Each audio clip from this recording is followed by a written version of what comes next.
Seja muito bem-vindo ao PartnerCast. Meu nome é Henrique Rezende, especialista em parcerias há mais de 7 anos aí nesse mercado.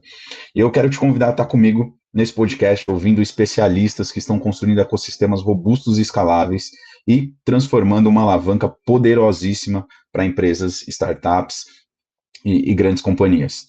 Esse podcast, o foco dele vai ser para você que quer construir, está construindo, precisa de mais informação para como melhorar o que você tem hoje. Então a gente vai trazer aqui diversos especialistas para poder te ajudar nessa alavanca no crescimento do seu negócio, trabalhando um ecossistema robusto, poderoso e que gere negócios saudáveis para você. Hoje nós temos um convidado muito especial. Eu quero convidar aqui para estar com a gente Everton Braga. Seja muito bem-vindo ao PartnerCast. Obrigado por estar com a gente nessa noite. Seja muito bem-vindo, Everton.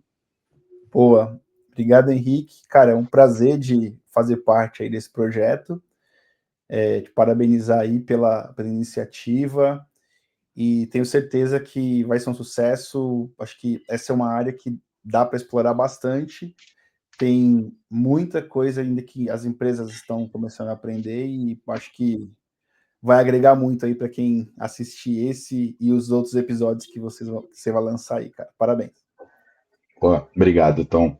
Tom é mais para os íntimos, né? Então, gente, fica à vontade também. Quem quiser chamar ele de Tom depois, vai ter o LinkedIn dele aqui. Já adiciona o Tom no LinkedIn. Para a gente começar, Tom, queria te ouvir um pouco da sua história. Quem é o Everton, né? Para quem não te conhece, quem é você, sua especialidade, seu know-how, há quanto tempo você já trabalha aí construindo programas sólidos? Então, queria te ouvir um pouco mais. Boa, cara, eu estou na área de e-commerce desde 2010, né? Então, eu sou formado em administração, então, durante a minha formação, eu já tinha vontade de trabalhar, tinha vontade de trabalhar em escritório, tinha vontade de trabalhar com alguma coisa focada em administração e gestão, e eu trabalhava numa loja física. E aí, bem na época que eu acabei a faculdade, eu saí dessa loja física, trabalhei 5 anos, foi meu primeiro emprego. E aí, em 2010, eu tive a oportunidade de ou trabalhar num escritório de contabilidade, ou trabalhar numa empresa de e-commerce, né? E foi engraçado que eu recebi uma ligação e eles me convidaram por conta da minha experiência com vendas em loja física, né? Então não tinha nada a ver com e-commerce, eu nunca tinha feito uma compra pela internet. E aí fui convidado e deu certo. Eu entrei em 2010 na Site Blindado, né? Isso Então é lá foi. antigo, hein? Cara, isso aí. Bom, hoje faz parte do grupo B2W, mas na época, nossa, tinha o sonho de fazer o pitch para B2W lá na época, o pessoal, né? Então, trabalhei lá em 2010, lá foi a escolinha, fiquei 1 ano e meio, um pouco mais, quase 2 anos. E aí, saindo de lá, eu fui atender um cliente da Site Blindado que estava montando a plataforma de e-commerce, que era uma agência. Então, acho que ali já começou a conexão, né? Porque estava atendendo um cliente que era uma agência e que estava lançando uma plataforma de e-commerce. Então, eu entrei nesse mercado de plataforma em 2000, final de 2011 para começo de 2012 praticamente. Fiquei lá também 1 ano e meio, até ir para a FBits, que aí foi onde eu comecei a trabalhar com plataforma de e-commerce e quando eu iniciei com parcerias. Isso foi 2013, então ainda o e-commerce era bem diferente, né, há uns 13 anos atrás, isso com plataforma de e-commerce. E aí, o engraçado que, assim, eu fui para a área para ser vendedor também, até então minha experiência era só com vendas, e eu fui convidado para a FBits para trabalhar com um vendedor que também era meu parceiro lá na Site Blindado. Então, eu entrei lá na Site Blindado e trabalhei junto com esse vendedor por 1 ano e meio, ele que fez meu onboarding lá, e aí ele foi para a FBits e eu fui para outra empresa. E quando ele foi para a FBits, ele me convidou para ir junto com ele. E eu falei, cara, beleza, vamos lá, né? E eu nunca fui assim eu sempre bati a meta, né? Bom, não todos os meses, mas sempre bati minhas metas, né? Era um bom vendedor, mas não era o maior vendedor, não era o que mais vendia. Só que eu fazia as vendas mais consultivas. Isso desde o meu primeiro emprego, né? Então, trabalhava na loja física, o cara entrava para comprar um chuveiro, a maioria dos vendedores entregava o chuveiro na mão do cliente e saia fora, né? Eu perguntava, tá, mas você mora em apartamento ou em casa? Você ia ter fita isolante? Eu era desses vendedores, né? Então eu buscava Sempre técnica. fazendo um upsell ali, né? Exato. E assim, eu nem sabia o que era upsell, nem sabia o conceito de upsell na época, eu só fazia, né? Então, assim, eu sempre fui muito preocupado ali com a experiência do cliente e tal. E aí, na loja física, era engraçado que chegava o cliente, a loja que eu trabalhava, vendia desde prego até furadeira profissional. Então, era esses home center, tipo Leroy, essas coisas, né? E aí, o cliente que entra na loja, ele poderia querer comprar um prego ou ele poderia querer comprar uma furadeira, né? Ou uma coisa muito cara. E aí chegava um cliente que pedia por um prego, aí os vendedores falavam assim, tá lá no corredor 19. E aí eu falava para o cliente ir sozinho, né? E eu não, falava, tá bom, vamos lá, o que você precisa fazer? Você quer prego de madeira? Prego... Então, assim, eu sempre fui desse. E por isso, já perdi muita venda grande por dar atenção para vendas pequenas, mas também já fiz muita venda grande por começar dando atenção por vendas pequenas e agregando, né? Então, assim, sempre isso trouxe, é importante, eu acho legal esse contexto, porque foi esse contexto que me colocou na área de parcerias. Porque na FBits eu era o vendedor, vendia bem, conseguia fechar vários contratos, só que eu não era o maior vendedor, mas eu era o mais consultivo. E aí foi quando eu recebi esse convite para a FBits, já tinha tentado uma iniciativa de parcerias, com um executivo de parcerias que começou a iniciativa, aí depois ele acabou saindo e tinha lançado o programa, mas não tinha alavancado ainda, e eu fui convidado para tocar esse projeto, né? E aí foi quando começou, né? Então, os primeiros projetos com agência, lá na FBits, comecei a tocar. Nesse meio tempo, a FBits foi comprada pela Localweb, né? E aí a Localweb, e aí foi comprada pela Localweb para fazer a Trey Corp, fazer uma nova unidade de Trey Corp, né? E que era do grupo, né? E depois da Trey Corp, agora é a atual Wake, né? A Trey Corp agora FBits, Trey Corp faz parte da Wake, que tem várias soluções, né? Então eu estava ali, aí em meados de 2015 para 2016, e fiquei tocando parceria até 2019, né? Então, tocando parceria até 2019, até que depois desse fechamento de ciclo, eu fui para a Nuvem Shop, que é onde eu estou até hoje, né? Então, estou na Nuvem Shop há 6 anos e um pouquinho, 6 anos e meio já, e também entrei lá com um diretor para tocar parcerias e, bom, até hoje agora aí, tocando parcerias com plataforma de e-commerce, agências, enfim. Acho que para iniciar, acho que a história, tentei resumir um pouco, é isso. Legal, Tom. Obrigado pelo contexto. Eu já queria fazer uma pergunta, porque para mim, como que surgiu o podcast, né? Da onde que veio essa ideia? Construindo um programa de parcerias, a gente tem muita dificuldade de encontrar conteúdo de qualidade. Então, você sempre, hoje, com LinkedIn, inteligência artificial, você consegue ter muito mais acesso, buscar mais informação, construir algum prompt ali que te dê algum insight.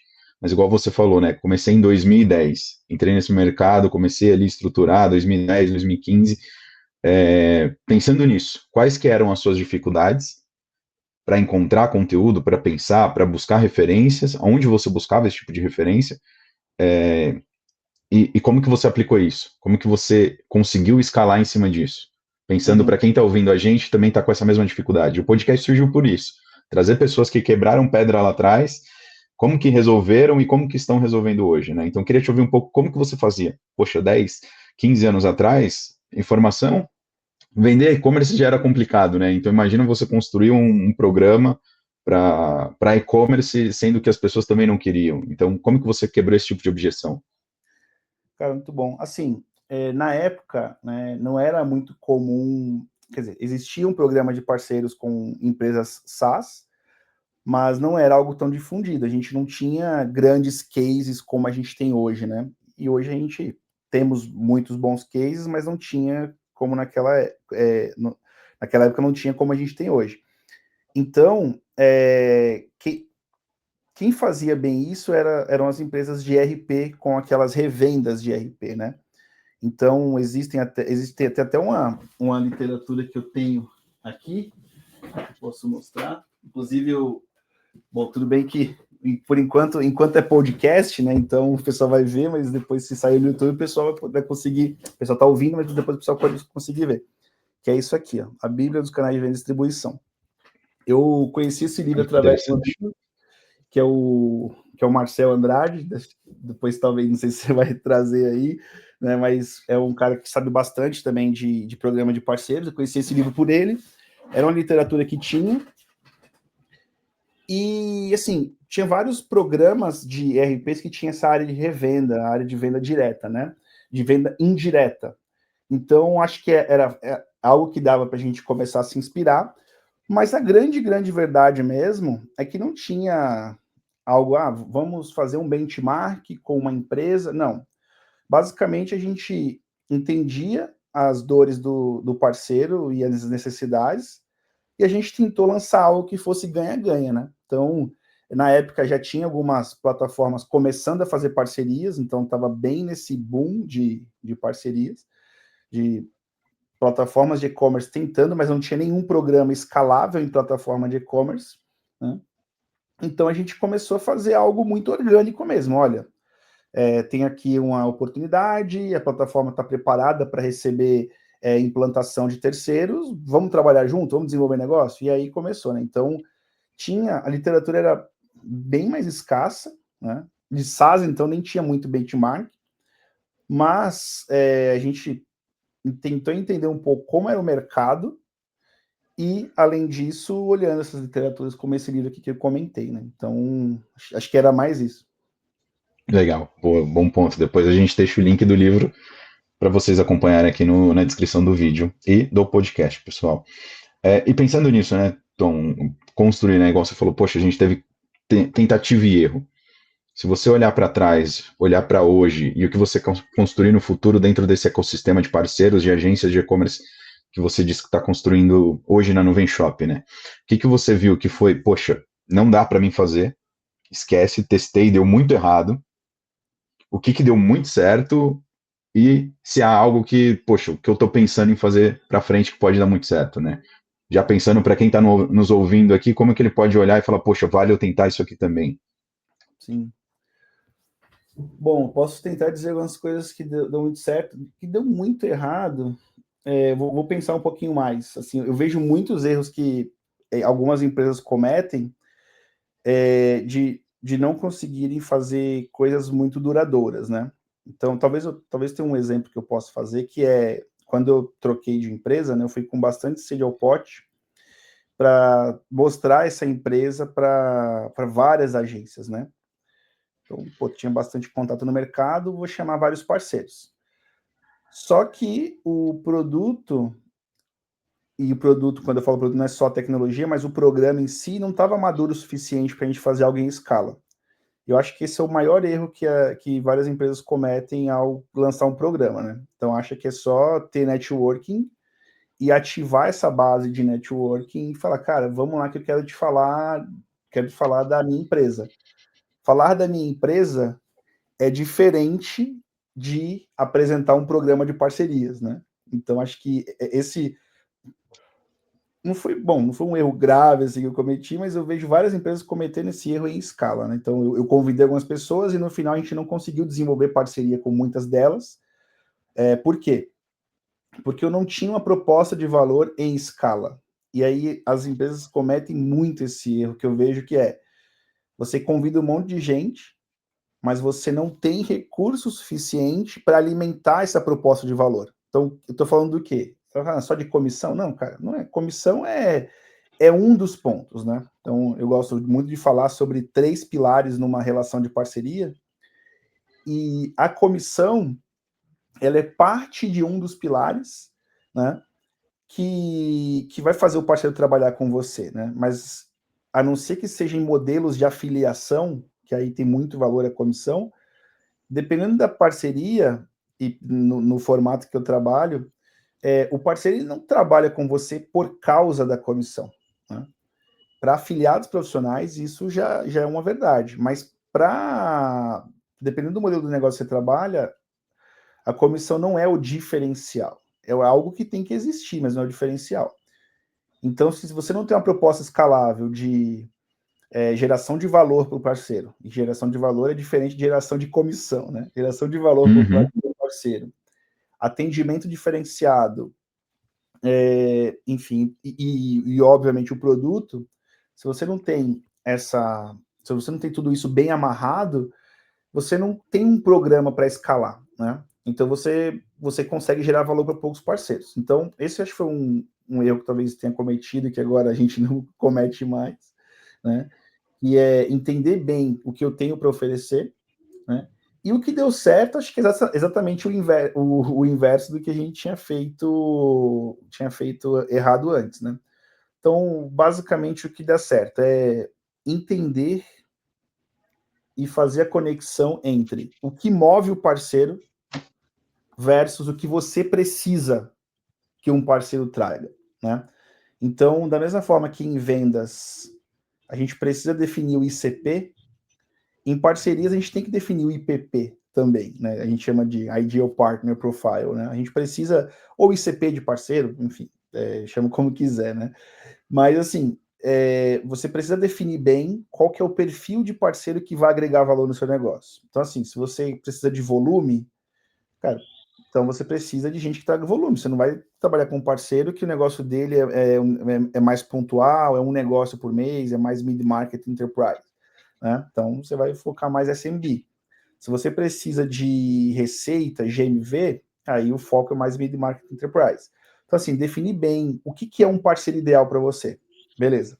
E aí depois, o que move esse parceiro, né? Por que esse parceiro faria, né? Assim, para mim, a pergunta de ouro de parceria, e é o que a gente tenta fazer e dá muito certo, é por que o parceiro faria negócio com você e não com o seu concorrente?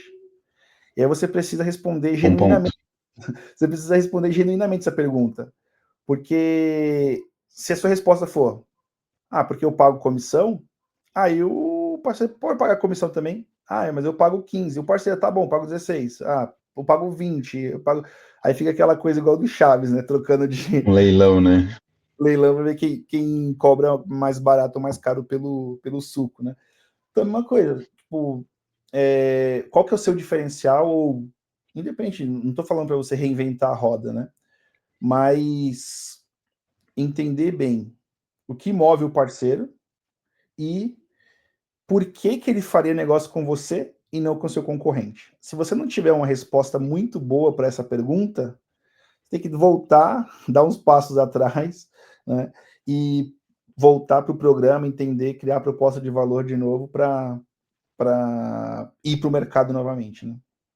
Bom, ótimos pontos, Tom. E eu gostei muito das suas perguntas e eu defendo muito no sentido desse. Você quer. Se você tem essas perguntas, né? Se você mapeou, as melhores pessoas para te responder é quem que você deseja que seja seu parceiro. Quem que você quer construir e estar com você nesse ecossistema da sua empresa, né? Quem que você quer que esteja ao seu lado? Quem que é o seu, como você falou, né? Seu IPP, o seu Ideal Partner Profile. Quem que é esse parceiro ideal para o seu negócio? Então pergunta para ele o que que ele quer, o que que ele busca. Pelo menos eu já ouvi muito de parceiro, cara, eu preciso de um produto que resolva a dor do meu cliente. Se o seu produto resolver a dor do meu cliente, podemos conversar e fazer negócio. E aí, conectando muito com o que você falou, você citou 3 pilares que você defende. Quais são esses 3 pilares? E o que você julga que é essencial ter dentro de um programa de parcerias para que seja atrativo para esse ecossistema, para você ter mais pessoas conectadas na sua solução, e como estruturar isso pensando no modelo de negócio? Uhum, boa. Esses 3 pilares, né? Antes eu dividi em 4, mas no final 2 deles são bem complementares, né? Para mim, o primeiro pilar é o pilar da tecnologia, pensando no meu caso aqui, que é plataforma de e-commerce, é SaaS, mas a gente pode transformar isso em Product Market Fit, né? Então, esse é um termo bastante utilizado, né? Então, qual que é o fit que o produto tem com o mercado que ele quer atingir? E aqui, no caso dos parceiros, a mesma coisa, né? Estou trazendo muito para o meu mundo, mas isso pode se conectar com qualquer tipo de parceria, que é, né, o quanto que a sua solução é boa, né, o quanto que a sua solução resolve dores e atende bem o mercado que ele está disposto a atender, né? Então, eu vou atender o mercado mid-market. Tá bom. Quais são as necessidades desse mercado?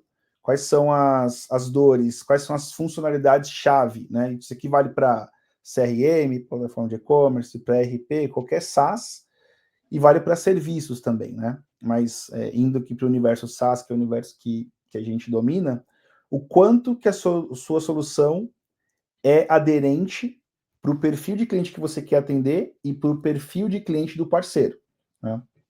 Então, na outra plataforma que eu trabalhei, na Traycorp, basicamente o público era mid-market, mas a gente tentava beliscar um pouquinho do enterprise ali, né? E aí a gente apresentava a solução para a agência mid-market, a solução era muito boa, tinha uma ótima adesão, né? Por outro lado, quando ia para enterprise, cara, já tinha um pouco de dificuldade, porque tinham funcionalidades que não atendia. Então, imagina, se eu vou buscar, imagina que eu tenho recursos limitados, tempo, dinheiro, eu sou um só, time enxuto. Cara, eu preciso falar com 10 parceiros, eu vou falar com 10 o quê? Eu vou falar com 10 parceiros, onde eles atendem clientes que são meu ICP e onde eu entendo que a minha plataforma atue muito bem. Então, esse é o primeiro pilar, é o quanto que a sua tecnologia, o seu serviço, o seu produto, o seu serviço, ele é aderente com o mercado que você quer atacar. Então, acho que esse é o primeiro pilar. Então, o seu parceiro precisa confiar em você, ele precisa saber que você resolve dores de um determinado perfil. Bom, então, check. Beleza. O parceiro confia na minha solução, pilar 1, ok. O pilar 2, para mim, é a parte de relacionamento. E aí, aqui, teria vários casos para mencionar, né? sem querer ficar citando nomes, mas vários casos aqui de boas ferramentas que elas atendem muito bem, só que todos os parceiros reclamam porque não tem suporte, não tem atendimento, você não tem um programa de relacionamento, você não tem um programa estruturado, você não tem um portal de parceiros, você não tem uma jornada de parceiro, não faz enablement. Então, assim, o quanto de recursos que você dá para o parceiro é o que eu coloco nesse segundo pilar. Então, a gente pode chamar de atendimento, relacionamento, enfim. O que você tem de programa e relacionamento com o parceiro? Como que você se relaciona de fato com o parceiro? Né? E aqui, Um de novo, telefone vermelho até para ele ligar, né? Pô, estou com um problema. A gente sabe, tecnologia, se o seu ramo for tecnologia, você que está nos ouvindo, tecnologia sempre vai dar um problema. Por isso que a gente está lá desenvolvendo, evoluindo o produto. Mas para o parceiro é essencial ele também ter o telefone vermelho, né? Poxa, eu tô com um problema, para quem que eu ligo? Com quem que eu consigo resolver, né? exato. E uma coisa que eu costumo dizer é que a dúvida do parceiro, e aí se é um parceiro que já é um parceiro ativo, que é heavy user da plataforma, que tem uma base de clientes grande com você, cara, ele não vai te ligar para te perguntar uma coisa trivial. Ele não vai te ligar para perguntar uma bobeira. Se ele tá te ligando é porque tem algo sério, tipo, uma dúvida séria, ou algo pegando fogo ali na relação com o merchant, e é importante você atender. Então, assim, é importante você ter um canal de suporte diferenciado, e que eu não estou falando necessariamente eu vou ter um time só para parceiro, depende do tamanho do seu programa. Você tem um programa com muitos parceiros que justifique você ter uma, duas pessoas alocadas só para atender parceiro, beleza. Não é sobre você ter pessoas só para atender parceiro. É sobre você ter um atendimento para parceiro. Se você tem poucos parceiros ainda, eu vou pegar a parte do time do suporte que atende merchants e também atender a caixa de contatos com parceiros. Beleza, mas você tem um canal para parceiro, né, com um SLA específico, né, e que consegue falar na língua do parceiro, né? Então, falar com o merchant, falar com o usuário é uma coisa, né? Falar com o parceiro é outra. Não dá para falar para o parceiro, cara, você já resetou o modem, né? Tipo, aquela coisa do suporte, né? Tipo, para o usuário, você às vezes vai no básico, né? Você leva a impressora para arrumar, às vezes vai ver a impressora tem uma caneta dentro da impressora. Para o parceiro, cara, não vai ter ele já sabe fazer os procedimentos básicos do suporte, se não resolver, ele liga, né? Então tem que ter um suporte que fala a língua do parceiro, né? Então acho que nesse pilar 2 eu coloco isso, né? Tanto o que você entrega de programa, recurso e atendimento para o parceiro. E o pilar 3, aí eu coloco a parte da grana. Só que a parte da grana, esse é o pilar que eu dividi em 2. Agora eu estou colocando em 3, eu coloco em um só, porque no final do dia tudo é a mesma coisa, né? Aqui entra a comissão, né? Então, o quanto de comissão que o parceiro pode ganhar com você. Mas mais do que a comissão o quanto de negócios que ele gera com você, né? Então, uma coisa que eu tenho aprendido é que você precisa gerar negócio para o parceiro, só que além da gente, da empresa que quer montar um programa de parceiros, né? Além dela ter meios de gerar negócio para o parceiro, é importante que a sua solução seja pedida pelo mercado ao parceiro, né? Então, usando aqui o exemplo do meu segmento, que é plataforma de e-commerce, mas isso também poderia se encaixar em qualquer outro.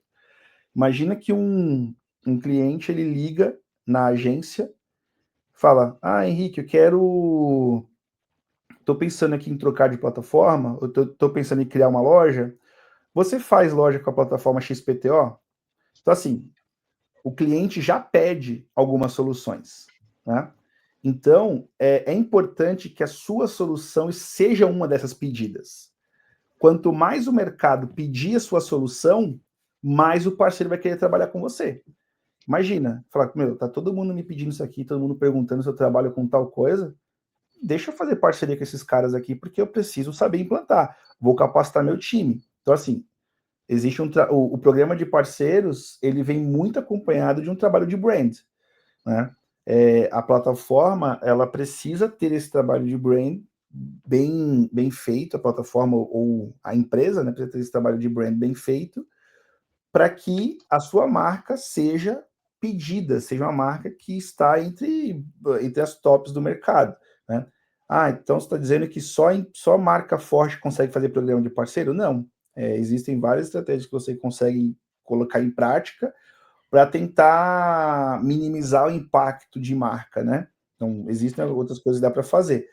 Mas isso também conta para uma estratégia de sucesso. E se a sua marca não é pedida, então como que você resolve esse gap? Cara, como que você consegue gerar oportunidade para parceiro, né? Então, cara, esses 3 pilares, eles precisam dar muito juntos. Por quê? Vamos supor, a plataforma é incrível, o SaaS é incrível, Product Market Fit muito bom. Show, check. O programa é muito bom, o Henrique super gente boa, me atende, o cara gente boa, eu tenho um problema ali, ele me atende, tem portal de parceiro, tem suporte, beleza. Só que eu não tenho caso de uso. Ninguém me pede e eles também não me mandam negócio, eu não consigo desenvolver negócio com esse parceiro. Enfim, o pilar 1, o pilar 2 não vai funcionar, entendeu? Esses pilares não vão funcionar se não tiver o terceiro. Por isso que eles andam juntos, né? Então, se você tirar um deles da equação, você tem problema. Então, eu conheço ferramentas que tem o pilar 1 muito forte, ferramenta muito boa, e tem o pilar 3 muito forte. Tipo, o mercado pede ou dá para fazer muito negócio com essas soluções. Mas o pilar 2 é fraco. Então, você tem uma relação muito fraca. Você consegue facilmente roubar o parceiro de uma ferramenta assim, né? Só dando atenção você já consegue roubar. Então, enfim, eu poderia falar de todos os pilares. Você gera negócio, tem relacionamento bom, mas a solução é ruim. Também não vai funcionar bem. Não vai ser algo duradouro. E aí,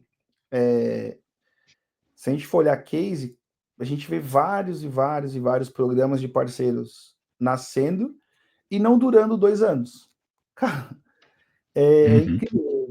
Assim, você vê o tanto de programa o pessoal começa a lançar, aí monta time, contrata as melhores pessoas do mercado, E aí depois, enfim, você vê que não vira algo perene. Por quê? A falha está em um desses pilares, com certeza. Não é. Bom, existem profissionais ruins? Existem, em qualquer segmento existe. Mas a culpa, na maioria das vezes, não é do profissional ruim. Não é do profissional. Não é porque o profissional é ruim.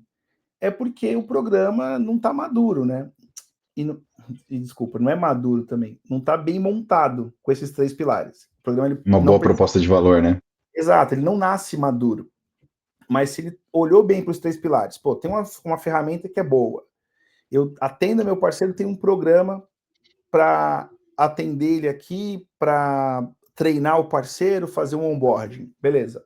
E eu consigo gerar negócio para ele, consigo gerar um primeiro case, consigo fazer com que ele traga clientes, eu consigo, conforme o parceiro se engaja com a gente, ele tem mais negócios, eu consigo fazer ele virar uma referência no meu ecossistema, não tem como esse programa dar errado, entendeu? Bom, pode dar errado Uhum. se tiver profissionais ruins, mas a estrutura para dar certo está montada, entendeu?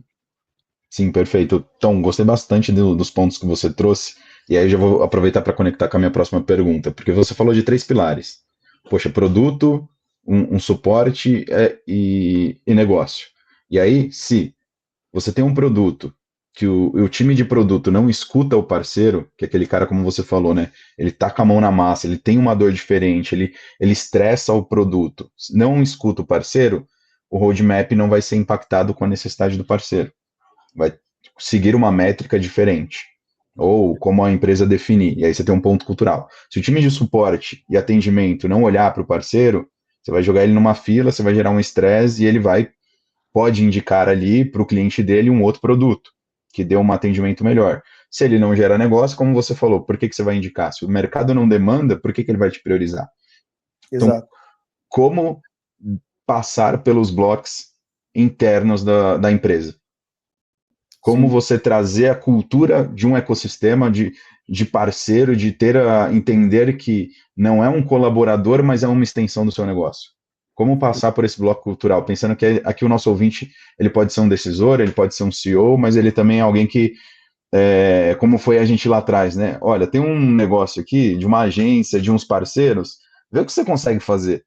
O que você consegue Uhum. resolver? Atende esses caras aqui, vê o que eles precisam, mas não havia uma cultura de parcerias, não havia uma cultura de ter o ecossistema ao seu lado. Então, como passar por esses blocos, como convencer, como mostrar o resultado que eles geram. E aí depois a gente conecta na próxima pergunta de um pouco de métrica, mas eu queria te ouvir primeiro como que a gente derruba esses blocos, esses bloqueios que você tem para construir um programa, principalmente dentro da companhia. Cara, acho que o ponto importante é que isso tem que ser cultural. E aí, putz, a gente poderia ficar falando aqui horas só de cultura e como que a empresa precisa abraçar isso, né? Porque se a empresa não aderir à cultura de parcerias, né, e eu não estou falando que tem que ser partners first, não é isso, né? Ah, trabalha primeiro com parceiro. Não, não é isso. A empresa, ela precisa tomar a decisão se ela quer trabalhar com parcerias. E pode começar pequeno, né? Então, vamos fazer um MVP, vamos fazer um teste, começa pelo marketing ou pelo comercial, vamos escolher aqui alguns parceiros que têm um fit interessante, muito interessante no nosso produto, vamos fazer aqui uma campanha, pagar uma comissão, gerar uma prova de conceito, enfim, pode começar pequeno, não tem problema. Mas quando você decide começar a trabalhar com parcerias mesmo, você falou um negócio aí que faz muito sentido e que a gente ouve aqui na nuvem desde o C-Level, que os parceiros, eles precisam se sentir como extensão do nosso time. Cara, tatua isso, faz um quadro assim, para ficar olhando sempre. O parceiro precisa se sentir como extensão do nosso time. Por quê? Porque o parceiro é extensão do time, o parceiro é um representante da sua marca, né? Se você tem um monte de parceiro que não sabe do que está falando, que não sabe falar da sua marca, não sabe falar da sua empresa, das soluções, não está antenado, cara, você tem representantes ruins, e isso gera uma repercussão ruim. E aí é um jogo que você não tem ficar neutro. ou o parceiro ele vai falar bem, ou ele vai falar mal, entendeu? Do tipo, cara, aquela solução ali é ruim. E aí ele vira hater, o que é pior ainda, porque aí para você reconstruir essa imagem é muito difícil, entendeu? Para você, bom, isso aí o pessoal de brand fala bastante, né? Mas para você construir reputação, sabe, né? No, demora, né? Para você destruir reputação, Tem, não precisa de muito, né? não, totalmente. Tem um exemplo que eu gosto muito, eu sempre dou esse exemplo. Todo o conteúdo que eu estou trazendo, estou falando que é, se você tem um problema, primeira coisa que você faz, vou no Reclame Aqui. Você entra no Reclame Aqui, você abre uma reclamação, você vai, enfim, você precisa comprar um produto, você olha ali para saber sobre aquela empresa, se é confiável, porque as pessoas estão ali reclamando se tiver problema. Mas sempre eu pergunto pro pessoal, quem conhece o Elogia Aqui? Você sabia que existe um Elogia Aqui? Se É, você entrar lá, elogiaaqui.com.br, sempre que eu pergunto, 95% não sabia da existência do Elogia Aqui. Se você compara os acessos, tipo, Reclame Aqui, milhões, Elogia Aqui não bate nem centenas.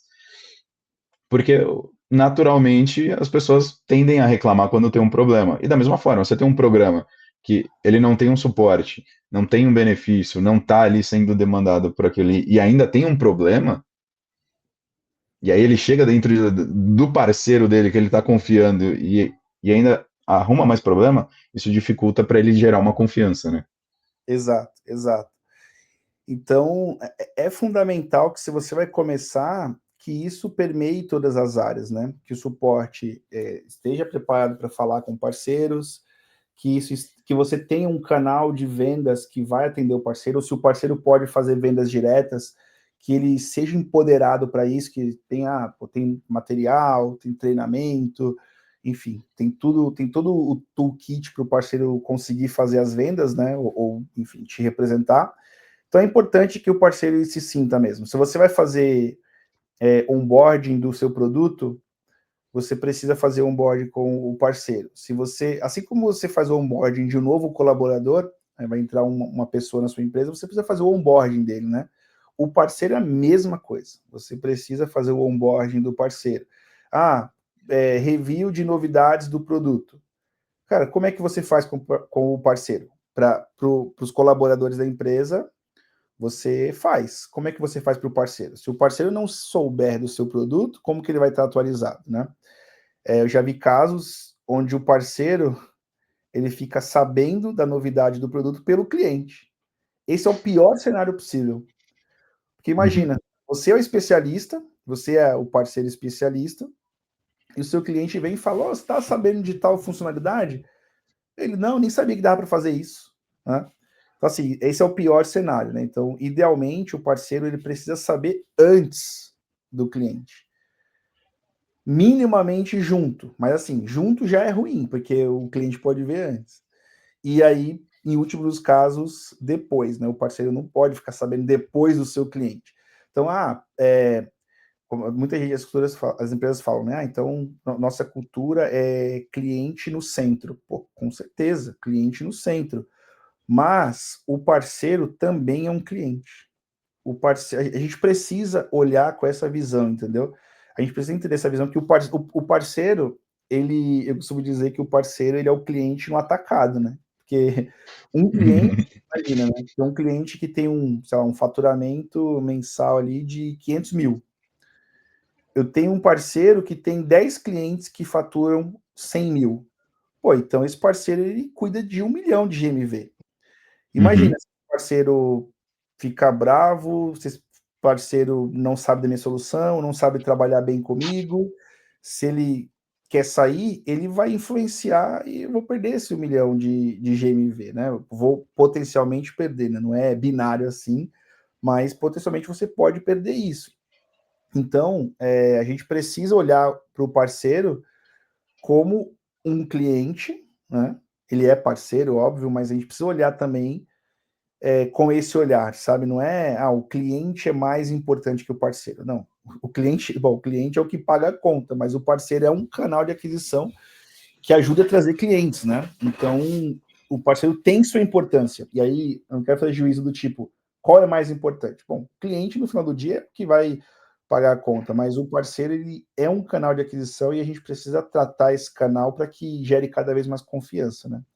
Então precisa estar permeado na cultura da empresa, isso é fundamental. Boa, perfeito, Tom, bons pontos. E aí, conectando já com a minha próxima pergunta, né? Convenci ali o C-Level, a diretoria, vamos estruturar uma área, só que no final a gente sabe. Teremos investimento? Teremos. Vamos fazer acontecer? Vamos. Para você, quais são os KPIs, os Key Performance Indicators, né, os indicadores-chave de performance que, que eu preciso acompanhar? Para mim é justificar que, poxa, eu investi 1.000 e estou tendo um ROI de 1 milhão, de 100 mil. O que eu preciso olhar que o meu parceiro, igual você falou, né? O parceiro é aquele do atacado. Então, GMV já é um ponto. Quanto de GMV esse parceiro está administrando? Quantos negócios esse parceiro tá me gerando por mês, por trimestre, dentro ali da métrica da sua companhia?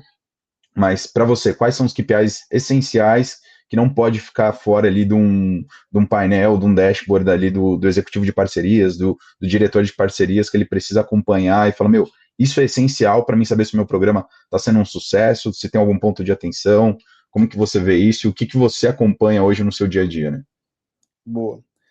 Eu acho que a gente fala muito das métricas de output, né? Então, essas são as métricas mais importantes do seu negócio. Então, se você pensa no funil, né? Você pensa num funil, o que sai do funil? O que sai do funil é o output.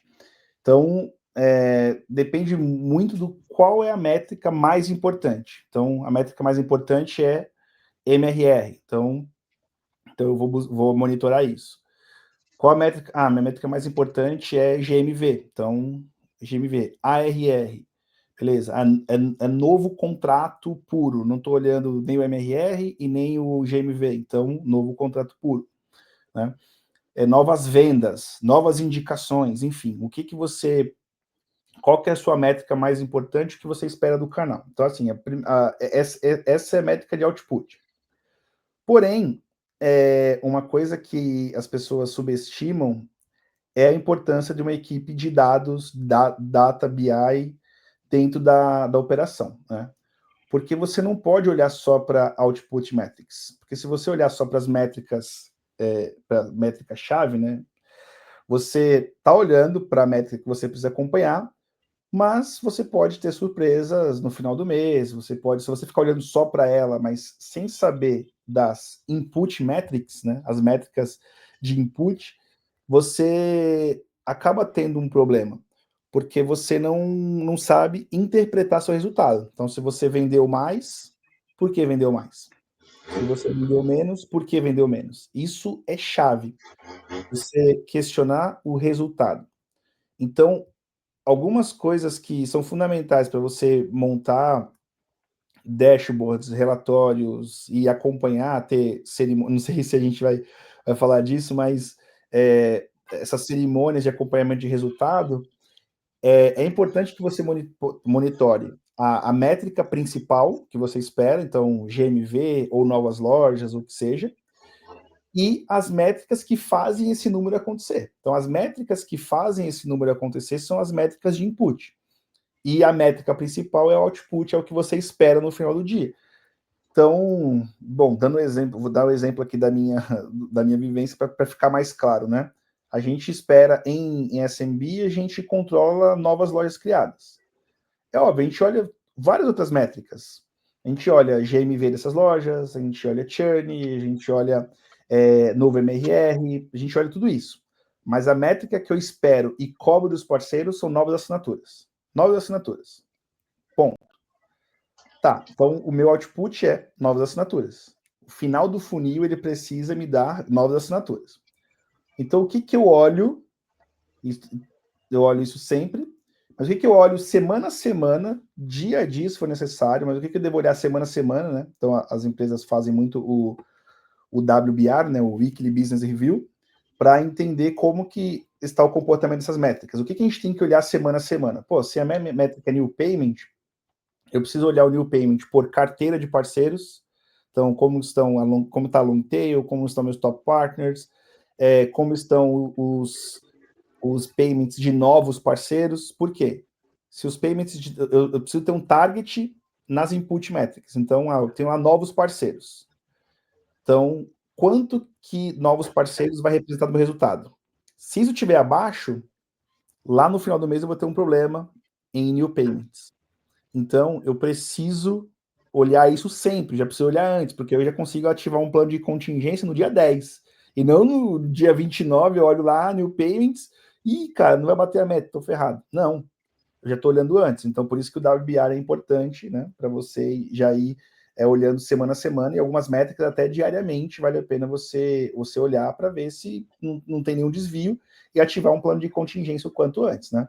Então, bom, qual que é a métrica, né? A métrica é a sua principal métrica. No meu caso aqui, em SMB, eu olho muito para novas assinaturas, em mid-market eu olho muito para GMV. Então, quanto que entra de GMV? E aí dá para aplicar o mesmo racional, output GMV. Eu preciso que o funil me dê GMV. Só que para GMV eu preciso quantos parceiros eu tenho gerando um negócio, quantos negócios gerados por parceiro, quantos novos parceiros entrando, né? Então tem uma série de métricas que a gente coloca targets para conseguir acompanhar esses targets e entender se tem desvio. Se tiver desvio, e aí, de novo, né? O time de Ops é fundamental aqui. Você não pode ser o super-homem que entende tudo de dados, de BI, e que vai montar isso tudo sozinho, né? Então é importante que tenha um time acompanhando e te ajudando a montar essas métricas e ter esses rituais, porque, enfim, né? Tem que atuar como um time aqui. Boa, perfeito, Tom. Agora vou te fazer uma provocação pensando também em quem está nos ouvindo, né? Acho que eu já entrei muito nessa discussão em outros momentos, comigo mesmo, muitas vezes, né? Sou uma startup, tenho 5 pessoas no meu time, tenho um produto que tem um bom market fit, estou com um cliente ativo, minha base está crescendo e ainda não tenho um time de ops. Como que você fazia quando você não tinha uma estrutura para te apoiar? E como que essa pessoa que está hoje nos ouvindo quer começar a acompanhar essas métricas? Com certeza, produto, ele te apoia nisso, né? Te dando ali os insights que você precisa, traquear origens ali, mas o que você fez lá atrás de ritual, igual você falou, né? A WBR aqui, imagino que Excel, que no final a gente usa muito Excel, mas o que você usava de ritual? Como você usava bem ali o Excel e como que você tem hoje com essa estrutura de Ops que te permite evitar erros, que te Boa. permite, como posso dizer, aqui sofreu um dano dentro do programa, mas como que você antecipa isso com a estrutura que você tem hoje? Como você antecipava isso lá atrás? Boa. Lá atrás, aqui, bom, vai ficar muito específico do que eu faço hoje, né? Mas qualquer pessoa pode facilmente tentar transportar para a sua realidade. Lembra que eu te falei que o output é novas assinaturas. E aqui a gente tem o trial, que é o merchant, ele cria o trial, o teste de 7 dias, e aí depois de 7 dias ele pode pagar ou não a mensalidade. E aí a minha métrica é merchants que pagam a mensalidade por 7 dias. Então, para mim, o que eu olhava, quando não tinha apoio de dados de ninguém, eu entrava todo dia, Henrique, todo dia, eu pegava um cafezinho, eu abria lá, ia ler o The News, e eu entrava no dashboard de trials. E não tinha quebrado por dia. Então eu fazia o quê? Eu ia olhando quanto que estava ontem e quanto que está hoje. Entendeu? E aí, se um dia ou outro eu vejo que tem uma variação, eu via que tinha uma variação maior ou menor, eu tentava fazer alguma coisa. Então, lançava um cupom para os parceiros, tentava falar com os parceiros para converter. Por quê? Porque eu via que isso já estava diminuindo o pace. Eu tinha uma planilha que eu ficava alimentando todo dia para saber como que era o trial anterior, e aí eu chamava de pace. Então, como que está o pace de trials? Tá em 5 por dia. Beleza. Agora caiu. Bom, é uma tendência, está diminuindo mesmo, ou foi algo pontual, né? Então, assim, quando você vai começar, você precisa olhar para a métrica, não tem como, né?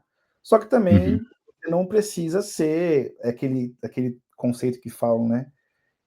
Paralisado por análise. Eu esqueci o termo que fala, parálise, análise, alguma coisa assim, depois da pesquisa aqui. Mas é algo assim, você ficar paralisado por análise, você não tomar decisão, só ficar analisando, procurando, também não, né? Não é isso. Então você precisa olhar algumas métricas, escolher algumas métricas que são mais importantes, que dizem muito, e aí, nossa, tem outro conceito aqui que a gente tem que tomar muito cuidado, que é com as métricas de vaidade, né? Então, É verdade.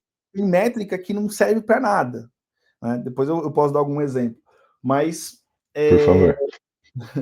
mas assim, você tentar entender métricas que impactam o negócio mesmo, né? Então, por exemplo, minha métrica final, novas assinaturas.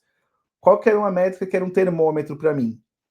Novos trials. Então, novos testes da plataforma era o que apontava quantas novas assinaturas eu ia fazer. Eu tenho uma conversão média, então se eu tenho X novos testes, eu devo ter X novas assinaturas. Então, aqui já estou dando a letra. Eu olhava novos testes, a conversão. Se essa conversão está caindo, eu tenho um problema. Então, por que está caindo? Né? E uma coisa que eu sempre olhava, assim, era manual também, eu sempre olhava. No meu caso, é muito. Para quem tem programas PLG, isso é fundamental. Eu sempre olhava. Primeira coisa, quando eu via algum número caindo, a primeira coisa que eu olhava era se o fluxo de ativação de novos parceiros estava funcionando. Aquele e-mail automático, sabe? Quando você faz o login, você faz o sign-in em alguma ferramenta nova, né? Você faz o primeiro acesso, aí, bem-vindo ao programa, não sei o que lá. Cara, já peguei algumas vezes que esse fluxo parou de funcionar por algum motivo. Alguém mexeu no CRM, mudou alguma coisa, e aí parou de funcionar o fluxo. Cara, se você demora 10 dias para ver isso, em um programa SMB que trabalha com volume, já ferra o resultado do mês inteiro, né? Então, para negócios mid-market, talvez o impacto seja menor, ou para negócios que estão começando, né? Mas, assim, eu olhava... Bom, você sabe, eu era carreira solo aqui, tanto no programa da empresa que eu trabalhava, quanto aqui na Nuvem Shop, eu comecei solo, tinha um diretor que trabalhava comigo, mas no dia a dia, no chão de fábrica, era eu. Então, eu trabalhava com novos parceiros, mas também olhando para as métricas para bater meta, né? Então, assim, de verdade, cara, todo dia eu gastava, sei lá, meia hora, pegava o cafezinho, abria, sei lá, o The News, ia ver o Globo.com, ia ver como foi meu time ontem, e beleza, passou aqueles 5 minutos, vamos lá para as métricas. Olhava trials, conversão de trial para payment, pace, novos parceiros cadastrados. Cara, assim, tinha aquelas métricas que eu sempre olhava. Não era um ritual, nossa, tudo. Não, cara, eu bati o olho ali, registrava aquilo num Excel mesmo, e aí eu vi se não estava mudando nada. Então isso. E agora, né, você perguntou como é agora a ideia é isso tudo automatizado. Então, assim, cara, você precisa, pensando num programa escalável, tem que ter esse apoio de Ops, o time de Revenue Ops, o time de Data, BI, tem que ter esse time te ajudando com dashes. Assim, você precisa mapear antes quais são as métricas de input, né, as input metrics, e quais os targets delas, né? Então, assim, geralmente o plano, né? Você recebe o plano, fala, a gente precisa fazer ano que vem, a gente precisa fazer, sei lá, 50 milhões de GMV. Beleza. Então, esse é o output, 50 milhões de GMV. Tá bom, agora para fazer 50 milhões de GMV, quantas contas a gente vai vender? Tá, X contas. Dessas X contas, qual que vai ser o GMV médio? X. Tá. E quantas vão vir de parcerias? Quantas vão vir de tal canal? Então, assim, você estabelece os targets previamente, os targets das métricas de input, e aí o time de Ops precisa te ajudar a acompanhar isso, né? Imagina, se a gente tem um monte de planilha, um monte de fonte de dados para conseguir trazer isso, é complicado, né? Então o time de Ops precisa te ajudar nessa construção, definição de targets, análise de baseline. Então, tá, como que eu coloco de meta? Cara, como que foi isso nos últimos 12 meses? Como que foi há 2 anos atrás? Como que é a sazonalidade mês a mês? Então, assim, a gente olha tudo isso para conseguir criar esse plano, colocar os targets e depois acompanhar se está batendo os targets, né? Então, bom, quando você começa com uma equipe enxuta, é assim que você você vai olhando as métricas, as principais, você não vai olhar um monte de métricas, porque senão você fica paralisado por análise e você não faz nada, você olha as principais, e depois, quando você tiver uma equipe para escalar, você idealmente tem isso já num Tableau, tem isso numa ferramenta mais profissional, que você já recebe os dados e você se importa mais com a análise dos dados do que com ficar puxando os dados, né? Então, acho que é isso. Bom ponto. Boa. Então, já caminhando aqui para o final, queria te fazer uma última pergunta. Eu tenho visto muita informação agora com IA, e aí eu queria a sua opinião. Como que você conecta e como você vê os próximos 5 anos para empresas que querem construir um ecossistema? Pensando em IA, e aí a IA hoje já está se abrindo, né? A gente já vê notícias do ChatGPT trazendo a API para que empresas se conectem com ele, ou, enfim, empresas de IA, empresas de tecnologia, a própria Novenshop, como você falou, né? Tem um ecossistema de agências, empresas tecnológicas afiliados ali, conectados, construindo um grande ecossistema que fala muito bem do seu produto. E hoje a gente vê o ChatGPT fazendo muito disso, né? A Microsoft, com o Anthropic, enfim, como um todo, tendo ecossistema apoiando. E como você vê os próximos 5 anos? Qual que é a sua visão para os próximos anos e principalmente com o alavancar que a gente teve agora com o IA? Sim. Cara, eu acho que a IA, ela está dando muita possibilidade para que você expanda, pensando mais em tecnológicos, eu diria, mas também, enfim, né, para implantadores também, ela amplia as possibilidades que um parceiro pode ter com a sua solução, né? Então, de novo, trazendo aqui para o meu mundinho, né? Hoje eu estou ajudando o lojista e parceiro a criar dados de produto com IA, criar dados de SEO com IA. E aí o cara, ao invés de fazer lá o trabalho do zero, ele só aprimora o que a IA sugeriu, que é o que a gente faz para respostas, para prompt, para tudo, né? Então, eu acho que dá para a gente se alavancar muito com IA e alavancar a parceria também. E pensando no geral, cara, assim, 5 anos dependendo da análise, pode ser muito tempo ou pouco tempo, né? Cara, 5 anos o mercado de parceria ainda vai ser um mercado importante. Pensando no mercado de e-commerce, né? O e-commerce tende a crescer cada vez mais, as mudanças acontecerem cada vez mais rápido, né? Se a gente lembrar como o IA foi lançado, o IA foi lançado assim, do nada, tipo, agora tem IA. Né? Não teve uma preparação, olha, ano que vem vai vir a IA. Não, foi um negócio que foi muito rápido, né? Então, assim, eu acho que as coisas vão acontecer cada vez mais rápido, né? Então as mudanças vão cada vez rápido. Pensando num contexto de parceria, eu acho que sempre vai ter espaço para que você consiga fazer de parcerias uma alavanca de crescimento da sua empresa. Né? A gente explorou aqui até por onde eu estou inserido, a gente explorou muito parceria de revenda, né? Então, parceiros trazendo negócios, revendendo sua solução, e parceiros funcionando como uma alavanca de novos negócios na sua empresa. Então, assim como você tem tráfego pago, time de growth, time de inbound, você tem o time de parceiros para gerar negócio. Mas o parceiro pode funcionar também para outros contextos, né? Então, pode ser um parceiro que melhora a sua solução para você ter uma plataforma melhor. A Novenshop também trabalha muito assim com parceiros tecnológicos, né? Então, com IA, isso só tende a ser mais facilitado. Tanto processos tecnológicos, integração, desenvolvimento, funcionalidade, layout, produto, API, tanto isso, né? Quanto também a parte de processos. Imagina, a gente tem um trabalho de qualificar parceiros. E agora a gente está falando de usar IA para ajudar a qualificar parceiros, para fazer um Que legal. atendimento long tail. Então, assim, dá para você usar em todos os contextos. E parceria, cara, parceria, acho que, bom, enquanto o mundo for mundo, né, enquanto tiver mundo, parceria vai ser importante, sabe? Então, eu acho que para os próximos 5 anos, parcerias vai continuar tendo um contexto importante, um protagonismo. Isso, desde a época que a gente começou no e-commerce, já estava começando, mas tinha outros segmentos que exploravam mais. Agora o e-commerce está crescendo muito, mas o e-commerce ainda tem muito para crescer, né?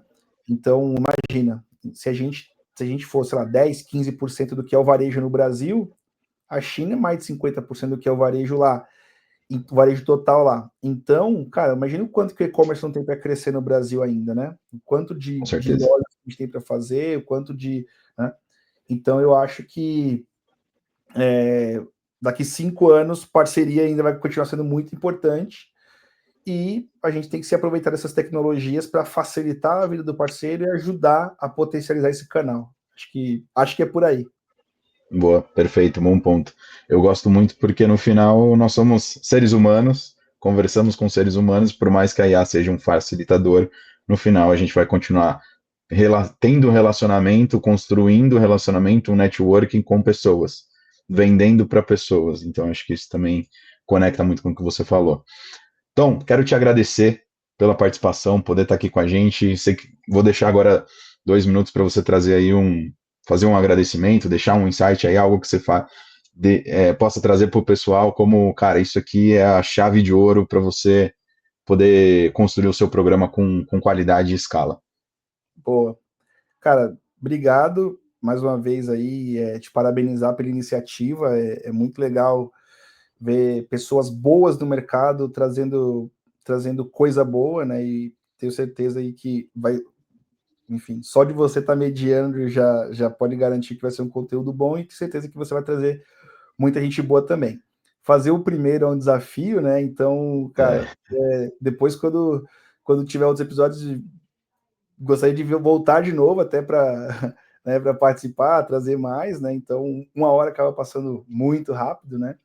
Mas, de novo, fico lisonjeado de poder participar, fazer parte aí enfim, de um ecossistema e de um segmento que tem muita gente boa, né? Depois eu imagino que vai vir muita gente boa pela frente aí. E agradeço demais pelo convite, por poder dividir um pouquinho, né? Eu acho que, cara, 1 hora vai ser pouco para você trocar ideia com tanta gente boa do mercado aí e tanta coisa legal que dá para a gente dividir. Mas, enfim, né? Eu acho que faz muito sentido essa iniciativa, a gente gerar conteúdo de qualidade, gerar networking e também incentivar para quem não tem programas de parceiros que eles possam considerar, porque é uma alavanca muito forte, né? É uma alavanca que dá para ser uma alavanca das principais que traz negócio para sua empresa, né? Então, com certeza faz sentido considerar ter um programa para quem não tem ainda, e para quem tem, acho que quanto mais escalar, melhor. Boa. Perfeito. Obrigado, Tom. Valeu, tamo junto. Obrigado, pessoal. A gente agradece a sua participação. Toda terça-feira a gente vai ter um episódio novo aqui do nosso podcast. Te vejo na próxima. Meu nome é Henrique Rezende. Estamos aqui para construir e escalar ainda mais negócio com um ecossistema forte e um programa robusto para você, para sua empresa e para o seu negócio. Até a próxima.